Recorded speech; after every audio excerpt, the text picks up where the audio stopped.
네, 여러분 가정법 중급편입니다. 자, 가정법 중급편에는 혼합가정법과 가정법 미래를 넣습니다. 사실 여러분 가정법 우리 그 앞에 가정법 현재, 가정법 과거, 가정법 과거 완료, 그 다음 혼합가정법, 가정법 미래 이렇게 볼 수 있겠는데요. 우리 if 가정법에서 사실 가정법 미래는 잘 나오지 않습니다. 시험에는. 그리고 잘 쓰진 않는데 그래도 한번 다뤄는 봐야 될 것 같아서 썼어요. 일단 가정법 미래를 보고 이 부분은 지우도록 하겠습니다. 일단 가정법 미래를 보면 공식이 if 주어, should 동사 원형, should가 들어가죠. 그 다음 조동사의 현재형이나 과거형 쓰고 둘 중에 아무거나 쓰고 그 다음 동사 원형입니다. 자, 그래서 얘는 현실 가능성이 그나마 조금 있는 걸 얘기하고 if 주어 were to 동사 원형, 그 다음 조동사 과거형 동사 원형 쓰면 현실 가능성이 매우 낮은 거를 의미를 해요. 그래서 사실 가정법 미래는 일어나지 않을 법한 일이나 아니면 미래의 그 imaginary future 그래서 미래 상황에 조금 상상되는 미래 정도? 그래서 현실 가능성이 거의 없는 그런 것들을 나타내는 경우가 많아요. 자, 그래서 보면 if I should die tomorrow, 내가 내일 죽어야만 한다면 나는 죽는다면 내일 후회가 없을 것이다 라고 브루스 리가 얘기했는데요. 자, 그래서 여기 should 쓰고 동사 원형 쓰고 그 다음에 조동사 현재형 쓰고 동사 원형 썼죠. 자, 이게 가정법 미래입니다. 그래서 일어날 것 같지 않은 일, 내일 내가 죽는다면 나는 후회가 없을 것이다. 자, 그래서 가정법 미래는 잘 쓰지 않으니까 시험에도 나오지 않고 하니까 이 정도로만 알아두면 될 것 같고요. 자, 근데 가장 많이 나오는 거, 그 다음으로 나오는 거는 혼합가정법이에요. 그러니까 앞에 찍었던, 선생님 동영상을 찍었던 가정법 현재, 과거, 과거 완료가 가장 시험 빈출도가 높고 그 다음에 나올 법한 게 혼합가정법입니다. 이건 고등학교에서 조금 많이 나오는데요. 혼합가정법은 말 그대로 지금 여기 동사의 과거형이면 뒤에 뭐가 나와야 되죠? 과거 동사를 맞추라고 했으니까 조동사의 과거형 플러스 동사 원형이 나와야 되는데 조동사 과거형 had pp가 나왔죠. have pp. 원래 요거랑 요거랑 짝이잖아요. 그리고 여기랑 여기랑 짝이 돼야 되는데 지금 섞여 있습니다. 그래서 혼합되어 있다라고 해서 혼합가정법이고요. 혼합가정법은 시간의 힌트 부사구가 많이 나와요. 예를 들면 now라든지 아니면 at that time과 같은 것과 많이 나옵니다. 안 나올 수도 있어요, 여러분. 그러면은 앞뒤 맥락에 따라서 여러분이 해석을 해야 됩니다. 혼합가정법은 과거의 일이 지금까지 영향을 미치면 혼합가정법이에요. 자, 위에 문장 볼게요. If I had taken your advice, 내가 너의 조언을 따랐었더라면 그 당시에 I would succeed now. 나 지금쯤 성공할 텐데. 그래서 우리 if는 동사의 모양을 보기로 했죠. 여기 had pp고 그 다음 여기 조동사의 과거형 플러스 동사 원형이죠. 자, 이 모양과 똑같네요, 여러분. 그러면 얘는 혼합가정법으로 과거의 일이 지금까지 되고 있을 때 쓰는 거예요. 그래서 내가 그 당시에 너의 조언을 들었었더라면 지금 성공할 텐데 라는 과거의 일이 지금까지 영향을 미칠 때 혼합가정법을 씁니다. 자, 그 다음 것도 볼게요. If I hadn't broken with you, 내가 너랑 깨지지 않았었더라면 내가 지금 너랑 결혼할 텐데. 그래서 그때 안 깨졌으면 지금 결혼할 텐데 라는 과거의 일이 지금까지 영향을 미치니까 혼합가정법이죠. 그래서 이런 것들이 모의고사에 나왔을 때 자, 선생님이 if 가정법이 나오면 동사의 시제를 확인해라. 그래서 여기가 had pp면 여기는 would have pp일 것이다 라고 얘기를 했는데 혼합가정법은 모양이 다르니까 조심을 해야 돼요, 여러분. 그래서 now나 at the time 있는지 보시고 그것이 없다면 앞뒤의 문맥을 따져서 과거의 일이 지금까지 영향을 미칠 땐 혼합가정법이 될 수도 있으니 조심해라 라는 거를 말씀드리는 거고요.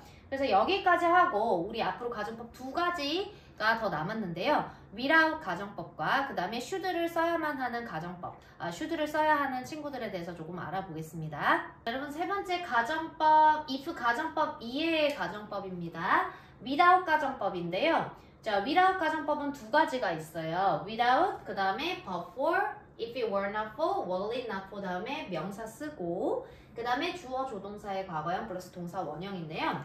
일단 이해를 하면 돼요, 여러분. 여기 일단 without, but for, if it were not for에 지금 were이 있죠. 자, 이게 과거형이죠, 동사의 모양이. 그리고 if를 생략을 하면 주어와 동사가 도치가 됩니다. 자, 도치라는 건 다음 편에 찍을 건데 주어와 동사가 바뀌는 게 도치예요. 그래서 if가 생략이 되면 주어와 동사의 자리가 바뀌게 돼서 도치가 돼서 원인 나포라는 구문이 똑같은 거죠. 이거와 이것이 같은 거예요. 그래서 여기가 과거니까 당연히 여기도 일치해서 과거형을 쓰는 거겠죠. 그러면 얘는 가정법 과거가 되겠네요, 여러분.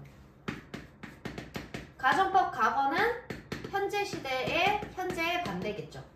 자, 그래서 뭐뭐가 없다면 뭐뭐 할 텐데 라는 구문이고요. Without this game, 자, 여기 without 썼습니다. 예문은 하나 들었는데 without 썼고 조동사의 과거형 플러스 동사원형 왔죠. 그래서 이 게임이 없다면 내가 지루할 텐데 라는 현재의 반대의 의미가 되겠습니다. 자, 이 게임이 없다면 나는 지루할 텐데요. 과거지만 현재처럼 해석해줘야 됩니다. 자, 뭐 바꾸면 어떻게 되겠어요, 여러분? Without this game을 but for this game 뒤에 똑같겠죠. 또는 if it were not for this game 또는 were it not for this game I would be bored. 이게 되겠죠. 자, 그 다음 밑에 without 똑같습니다. without but for 하고 이번에는 had pp예요. 이게 had pp로 바뀌면 had been이 되겠죠. If it had not been for 뭐뭐가 아니라면이니까 not을 집어넣고 if it had not been for 그 다음에 if 생략되면 또 자리가 바뀌니까 had it not been for 하고 명사나 명사구 집어넣고 이번에는 여기가 had pp니까 당연히 would have pp 짝꿍으로 오겠죠. 그래서 얘는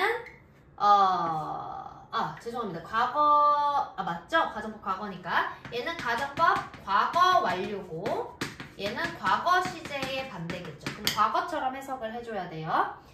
보겠습니다. Without this game, 이 게임이 없었더라면 나는 지루했었을 텐데. 다시 내가 이 게임이 없었더라면 나는 지루했었을 텐데 라는 과거의 반대 내용이 되겠네요. 자, 앞쪽을 바꿔볼게요. Without this game 또는 but for this game. If it had not been for this game, had it not been for this game. 뒤에 똑같죠. I would have been bored. 그래서 내가 이 게임이 없었더라면 나는 지루했었을 텐데 과거의 반대를 나타냅니다. 자, 그래서 without 가정법 알아봤고 마지막으로 가도록 하겠습니다. should 동사원형 세 가지에 대해서 알아보겠습니다. 첫 번째는 it is time that인데요. 여러분 it is time that인데 이게 해야 할 때이다 라는 뜻이에요. 너 학교 갈 때야 이렇게 말하는 건 학교를 가지 않고 있으니까 학교 갈 때야 이렇게 얘기하는 거잖아요. 너 아침 먹을 때야 라는 건 아침 먹고 있지 않으니까 너 지금 먹어야 돼 라는 의미죠. 그럼 우리 생각을 해보면 지금 하고 있지 않은 거에 대한 반대를 나타낼 때는 가정법 과거를 쓰죠. 그쵸? 그래서 가정법 과거를 쓰는 거예요. 이 공식을 그대로 적용을 해보면 if 주어 동사의 과거형을 쓰죠. 과거 동사 뭐 이렇게 써도 되고 동사의 과거형을 쓰고 그 다음 주어 should 주어 조동사의 과거형 플러스 동사 원형을 쓰잖아요. 그래서 요거를 응용한 게 바로 이 두 개예요. 그래서 두 개로 나타내질 수 있는데 it is time that 주어 동사의 과거형을 쓰던지 아니면 it is time that 주어 다른 조동사 쓰지 말고 should 동사 원형으로 쓰는 거예요. 그 대신에 should는 생략할 수 없어요. 이때는. 자, 그래서 예를 들면 밑에 써놨습니다. 너 요리할 때야. 그 말인즉슨 너 지금 요리하고 있지 않으니까 요리해 라는 얘기잖아요. 그러니까 가정법 과거를 써서 it is time that you cooked food. 너 요리할 때야. 또는 조동사 should를 이용해서 너 지금 요리할 때야. 이렇게 나타내줄 수 있는 거죠. 둘 다 맞습니다, 여러분. 자, 그 다음 거로 넘어갈게요. 두 번째는 주장, 요구, 명령, 제안의 동사가 있고 그 다음 that, 주어, should 동사 원형입니다. 이거는 앞에 부분에 찍어놓은 그 강의를 보면 되겠어요. 그래서 주장, 요구, 명령, 제안의 동사가 나오면 should 동사 원형을 쓰고 이때 should는 생략할 수 있습니다. 자, 여러분 이 부분은 앞에 강의를 확인하도록 할게요. 자, 그 다음 세 번째. 그래서 이런 감정, 판단, 이성의 형용사는 뭐가 있냐? 여러분 피나네로 외우세요. 네. 그래서 PT, important, natural, necessary. 그래서 it is 쓰고 감정, 판단, 이성의 형용사 쓰고 that하고 should 동사 원형 쓰면 된다는 거예요. 자, 그래서 이게 피나네입니다, 여러분. 피나네. 그죠? 피가 나네. 이렇게 외우세요.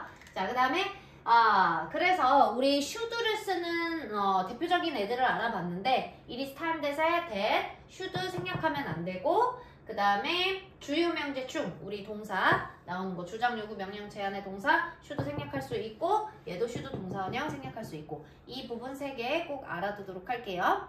고생하셨습니다. 가정법 여기까지입니다. 안녕. 더윌영어관 랑쌤이었어요.